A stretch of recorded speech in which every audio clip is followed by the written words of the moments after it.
নমস্কার বন্ধুরা, চলে এলো রঙ্গবতী মহিলা। 2% চার্জ রয়েছে, এক্ষুনি বন্ধ হয়ে যাবে।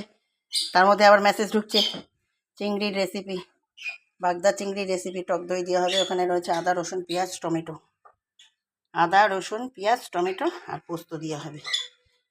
টক দই দিয়ে পোস্ত দিয়ে দেখতে থাকুন চিংড়ি মাছের রেসিপি। স্টপ করলাম, ফোনে চার্জ নেই, 2% রয়েছে বন্ধুরা, এক্ষুনি অফ হয়ে যাইবে। Tata bye bye. চার্জ নিয়ে দিই, ফোনে চার্জ দিয়ে আমি একটু চার্জ দিয়ে খেয়ে দম দিয়ে নিই, তারপরে আপনাদের সাথে দেখা হবে পরের পার্টে। স্টেপ বাই স্টেপ দেখতে থাকুন, ফলো করুন ফেসবুক দেখতে, আর ইউটিউবে কি বলবো, সাবস্ক্রাইবার করতে থাকেন, সাবস্ক্রাইবার করেন, লাইক শেয়ার কমেন্ট করেন।